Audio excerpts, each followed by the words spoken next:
What's up, everyone, and welcome to the Making Room podcast, where we clear out the clutter and make more room for God to move in our lives. It's often at the beginning of a new year, a lot of us are reflecting on the year past and looking at what changes we want to make for the new year. We have all of these New Year's resolutions, we have all of these things that we want to accomplish in the new year, but the cold hard facts are that we're going to get a couple of weeks into this year. And for most of us, that enthusiasm is going to wane, and we're going to slip right back into the same routines we were in the year before. A lot of us want to get healthier and eat healthier. A lot of us want to have a deeper relationship with God or get closer to our friends and family. But if we keep on doing the things we've always done, we're going to keep on getting the same results. So in today's episode, we're going to be looking at change, why it can be so difficult, and what are some things we can do to help ourselves move forward in the changes we want to make. So let's jump right in, because that's what's coming up on Making Room. I think it's fair to say that in the past couple of years, my wife and I have been going through a lot of different changes. We've gone through career changes, we've lost loved ones, we've gone through relationship changes, lifestyle changes, we've changed houses, we've changed jobs. There's just been a lot of things that have been shaking up in our lives in the past couple of years. And to act like it isn't difficult and that we don't have a hard time with it would be disingenuous. The truth is, we have a hard time keeping up with a lot of the changes we've been going through. And there's a lot of different reasons for that.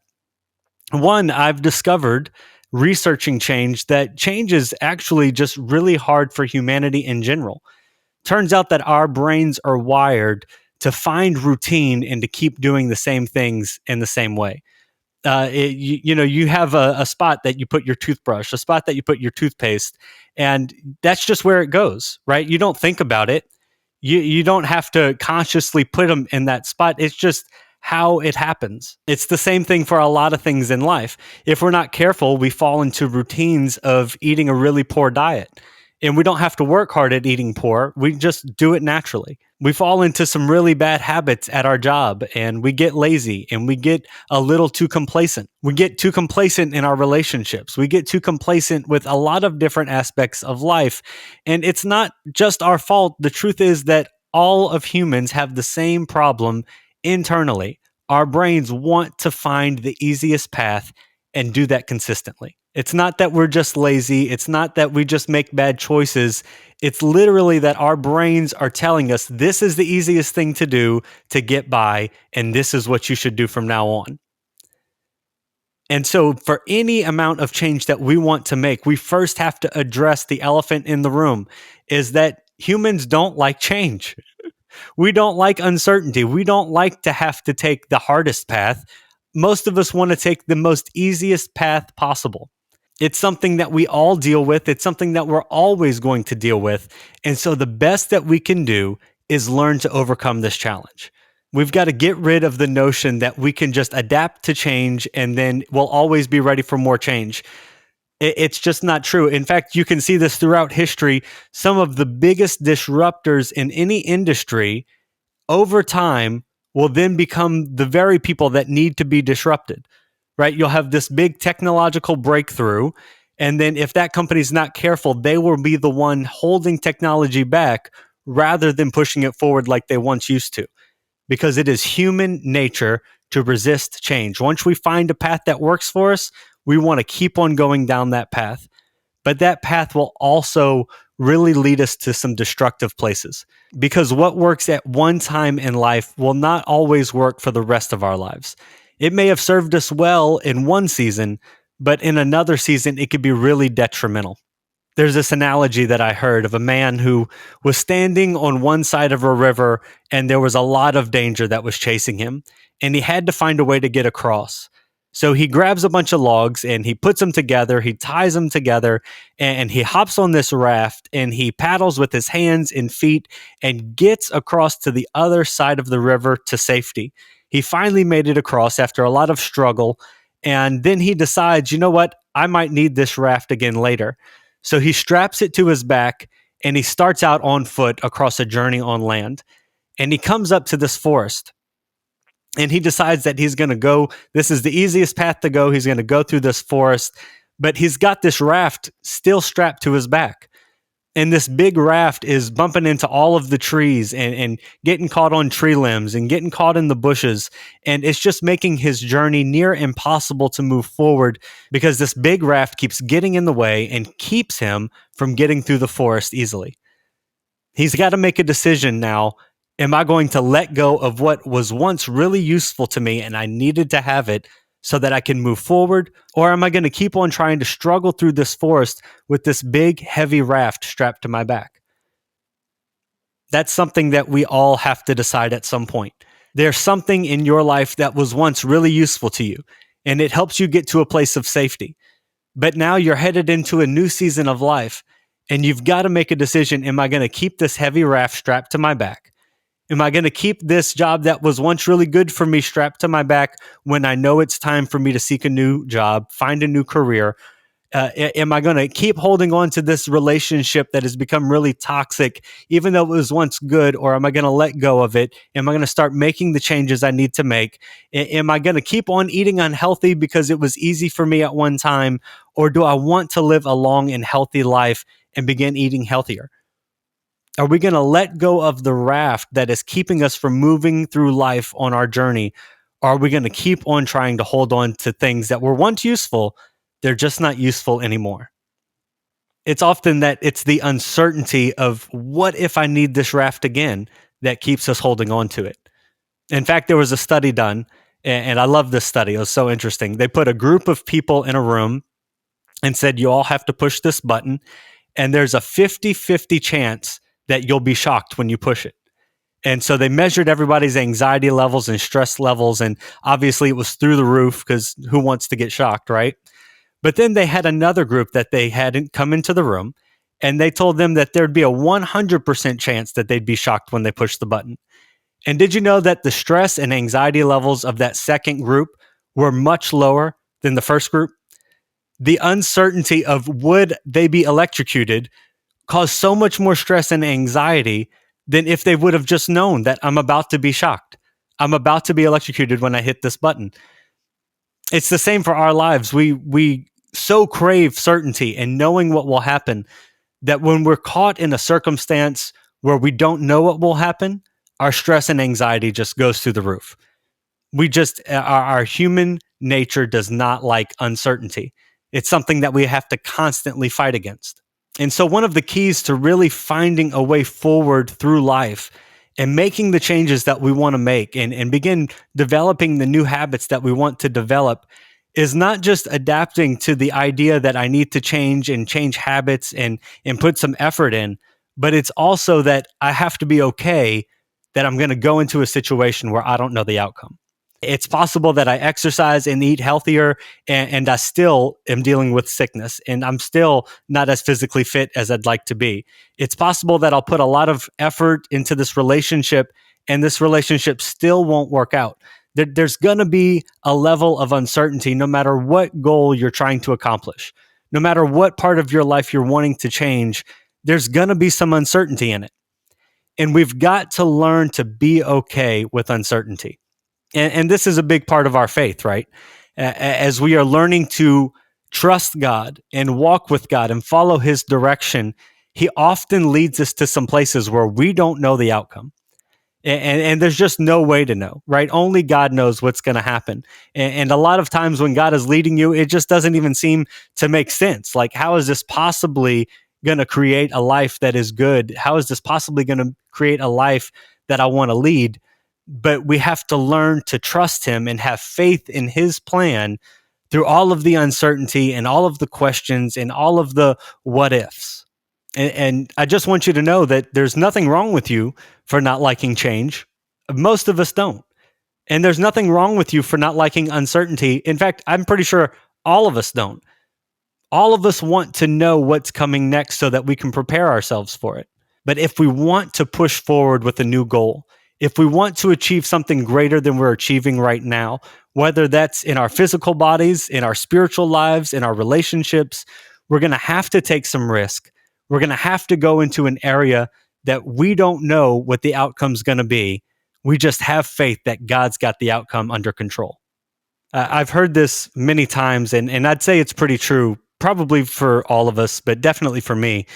is that until the pain of where we are outweighs the pain of not knowing where we're going, then we will constantly remain the same. Until the pain of what I'm experiencing right now in life is worse than the pain of going into uncertainty and not knowing the outcome, I'll probably always just stay put. And so one of the things that I've really found useful is to stop looking at my life through rose-colored glasses, to stop coming up with excuses as to why things are okay and coming up with the reasoning why I should keep things the same. Instead of, going through all of this mental work to stay put, begin looking at life at the reality of what it is. If I want to have healthier relationships, then I need to change this, this, and this about myself, right? And you probably know what this, and this are for you. What you know you need to change to have healthier relationships. What you know you need to change to get a better job or to get that promotion. What you know you need to change in order to have more financial security or to travel more. A lot of the times, I don't really need anybody to tell me what to do. I already know what to do. I just don't do it. Right? Even the Apostle Paul said the same thing. Why is it that I don't do the things I want to do, but I do the things I don't want to do? What is it in me that causes me to keep on repeating patterns that I don't even desire to do it? I just keep on doing it on autopilot. And there comes a point where we've just got to look at our lives honestly and say, look, these are the things that need to change. This is why I'm stuck at a dead end job. This is why my relationship isn't going well. This is why my finances are terrible. This is why I'm not living the life I want to live because I haven't made the changes I needed to make. And when you take off the excuses and you take off the layers of procrastination and fear and all of the things that keep us from making the changes we need to make, then we're able to look at life honestly and say, I know exactly what to do. I'm just not doing it. God has put things in each of us, desires in each of us, wisdom in each of us. He says, if anybody lacks wisdom, ask of him and he'll give it. So there's no lack of knowing what to do. There's just a lack of doing it because we think that maybe it won't make a big enough difference. Or, the next small step just isn't going to be life-changing, so why even try? We come up with all of these reasons why we shouldn't take that next big step because we seem to think that life is about this one big decision that's going to come and change everything. And it's simply not true. Life's not just one, there's not this one big decision you're going to make and it's going to change your life forever. What's going to change your life forever is a million different, consistent, small decisions. It's going to be all of these tiny little decisions that you make day in and day out that ultimately bring the big change you're wanting to have in your life. And it's a lie that there's that one big decision you have to make to change everything. That's what's keeping us stuck in old routines and habits that aren't working for us, that aren't benefiting us, that aren't helping us to grow and develop. And when we start changing our thinking to realize that it's really all of these small, tiny decisions that are going to add up to a life-changing moment. No, going to the gym one time isn't going to get you physically fit. But going to the gym consistently for 30 minutes a day, for years on end, will get you physically fit. Eating one more healthy meal isn't going to make you healthier. But eating consistent, healthy meals over a long period of time will make you healthier. Fixing your relationship isn't about that one big apology, but it's about living out your life to serve that other person with a million different small decisions. Having a closer relationship with God isn't about that one big service you're going to go to and God's just going to come down and change your life forever. A lot of times it's all of those small decisions every day to read your Bible or to worship or to practice gratitude and thankfulness for what he's already done. It's all of these small decisions that we practice over an extended period of time that ultimately bring the major changes that we're looking for. Trust me, I'm with you. I wish it was that one big decision that we could make and we'd make that big decision and it'd change life forever, but it's not. And we can wish it was all we want to, but it's not going to change the fact that we've got to start making consistent, small, good decisions in order to see the change we want to make happen. Unfortunately, life's never going to give us the ideal circumstances that we want for the change that we want. It's never just going to be, the sun's never going to shine 100% of the time. There's going to be days of rain. There's going to be cloudy weather. There's going to be times where things just aren't ideal for making changes in your life. And if we want to be people that consistently push forward towards a new goal or push forward towards something we're trying to achieve, then we have to realize that life is not always going to give us the ideal circumstances to achieve it. There's going to be days where you don't feel like getting up to go to the gym. There's going to be days where your nerves are so bad that if somebody says one small crossword to you, you're going to be ready to tell them off. There's going to be times where you don't feel like getting up to go to work. And it doesn't matter how good your life is or how consistent you learn to be, there's going to be times you don't feel like doing it. And it's in those moments when you don't feel like doing it that we have to, if we really want change, that's the moment that we determine whether we really want it or not. It's not when everything's perfect that's when I achieve change. It's when things are contrary to us, when things are difficult, when things are coming up against us. Do we still make those small good decisions in those moments? Do we still get up to go to the gym when we don't feel like it? Do we continue to do the best at our job even when we don't like the job we have? Do we consistently try to love our partner or our friends or our family even when they get on our nerves, even when we're having a bad day? Do we make those small, consistent decisions? Are we ready to make them even when life hands us lemons? Even when life throws difficulty at us? Even when people treat us wrongly, even when the job gets even worse than what it was before, are we ready to continue to pursue those small everyday decisions that lead toward change? Because until we're ready to do that, we're not really ready to change yet. Until we're ready to do it, even when we don't feel like it, we're really not ready to do it at all. And it doesn't matter what goal we're trying to achieve, unless we're ready to put in the effort, even when everything in life is telling us to not, we're never going to get to the goal we want to reach or make the changes we want to make until we're ready to do it, even when life throws difficulty our way. Think about it this way. As we have seasons in the weather, just like we have summer and fall and winter and spring, we have seasons in our lives. And there's going to be certain seasons that we really love. Like I love fall and spring. I even like winter. I hate summer. But the fact of the matter is, I'm never going to get to fall, winter, or spring unless I go through summer. It doesn't matter how much I hate it or don't want to deal with it. Summer's always going to exist. And there's going to be seasons of your life that are your favorite, right? Everybody loves when you've got plenty of money and your relationships are healthy and you're working a job you really enjoy. But in order to get to that season of life, you're going to have to go through another season of life that you don't particularly enjoy at all. It's a hard season of life making the changes you need to make in order to build the life you want to build. But until you're willing to go through the season you hate, you'll never get to the season you love. It's a necessary part of life. And the longer you prolong it and the longer you push it off, the longer it's going to take and the less chances you're going to have of achieving the life you really desire.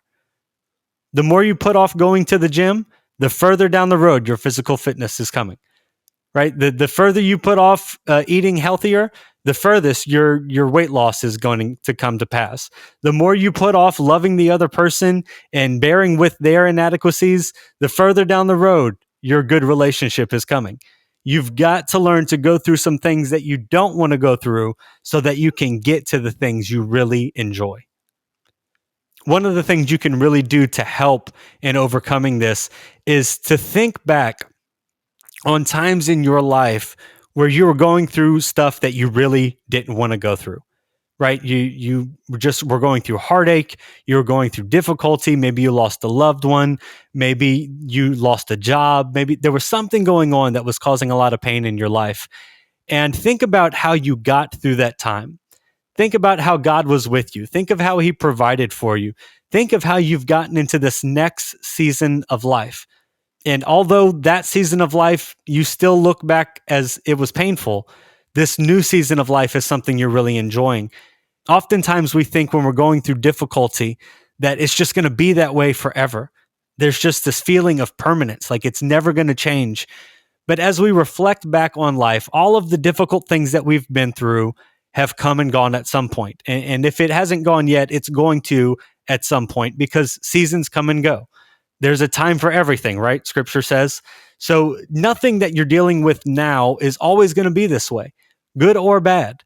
And so it can really help us when we're going through something difficult that needs changing to remember that it's difficult now, but it won't be difficult forever.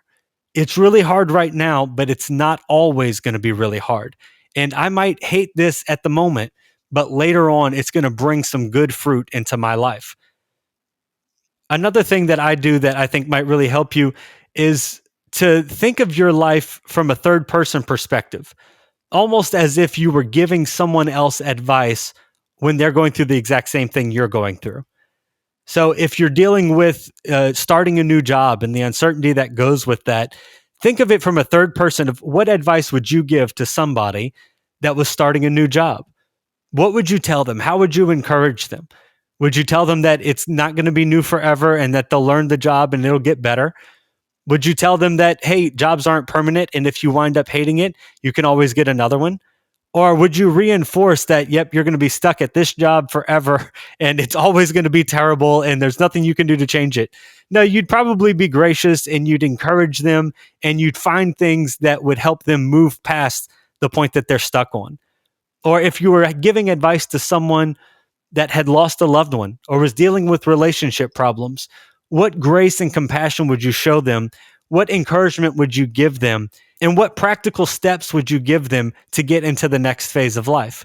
It's often that we can't see the forest through the trees, right? Situations are just so close to us, we can't see the next step to take.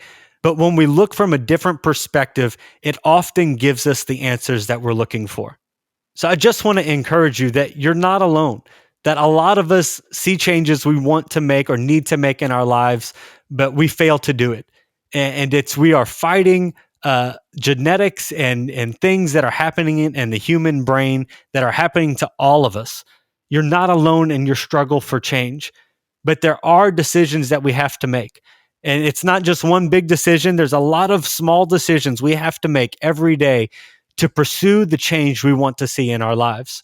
As we continue to pray and seek God about what changes we want to make this year, and as we continue to stand in faith and trust that even in the most uncertain of circumstances, God has our lives in the palm of his hand, I know that he will get us to the place where we are meant to go. Scripture says to lean not on your own understanding, but in all of your ways acknowledge him, and he will direct your path.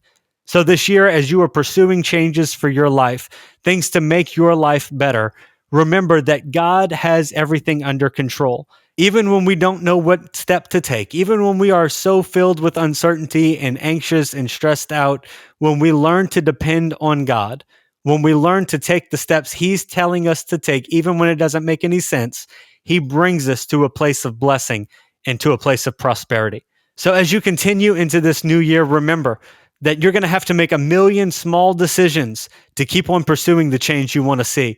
You're going to make 1,000,000 small decisions to keep on praying and trusting and believing that God is able to do what he's promised. Change is never easy, but it is possible, and we can achieve the dreams that we have for our lives. So join with me and let's pursue change together in this new year.